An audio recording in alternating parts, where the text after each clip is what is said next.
Moose Watch!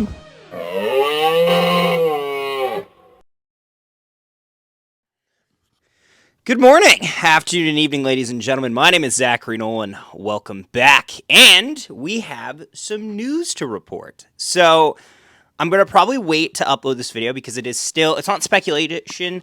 I have some sources behind this. Very thankful for them here. It's not properly covered on major media streams, so we're going to wait a little bit before this video comes out. So when this comes out, it means it's been confirmed properly. But Chris Driedger is signing in the KHL, and reportedly is signing with Traktor Chelyabinsk. Now, that was a mouthful to pronounce, but they're actually an incredibly good hockey team in the KHL. They made it to the Gagarin Cup final against Lokomotiv, but lost in 5 games. They even defeated on the way Dynamo Moscow en route. They were first in the Eastern Conference, and as such, they will be looking to bolster their net minding with Chris Driedger. Chris Driedger has spent little to no time in the... He has never been across the pond, basically, in forever. His entire history, he's played in the WHL, he's played as low as the ECHL, and from the ECHL, he's pretty much he's worked his entire life to build up a career to being an NHL goalie, and it culminated with him being selected by the Seattle Kraken in the expansion draft back when they had the draft in like late 2022. From that, he struggled mightily. Actually, there was a time where Driedger was so good that he competed with Sergei Bobrovsky for the starter's job in Florida. There was actually a big old debate on who should be the starter. Now, unfortunately, the year that he was the starter, they floundered mightily, and he put up an .871 save percentage with 369 goals against average for an 0-1 record. However, despite that, he had been a mainstay around the NHL and occasionally in the AHL. In 2023-2024, Chris Driedger was with the Coachella Valley Firebirds and led them to an AHL final, where they unfortunately lost to the Hershey Bears.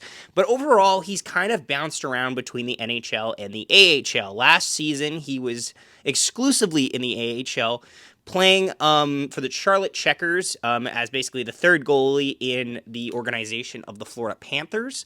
However, afterwards, he was then traded at the deadline for Kaapo Kähkönen to the Winnipeg Jets, who are his hometown team. He is from Manitoba.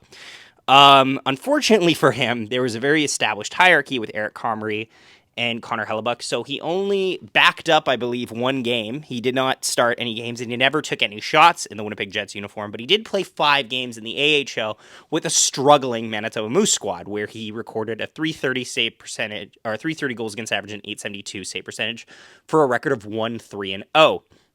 Not amazing. However, before that, he was 10-6-6 with the Charlotte Checkers, .878 save percentage, and .297 goals against average. Overall, when he's been in the NHL and AHL, he's either been in the low 9.9 or in a high 0.8. And that's pretty solid for a guy who is basically a fringe NHL starter, but needed a lot of things to go right to get that opportunity.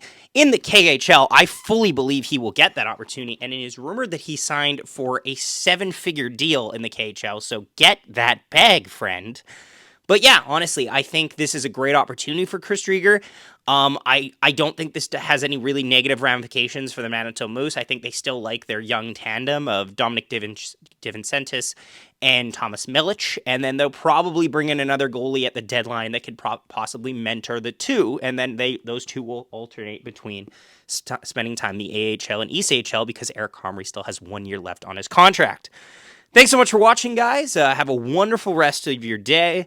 And when the news breaks, we will break it for you. Thanks so much for watching. We'll see you next time. Nikolai Ehlers chips it through, gets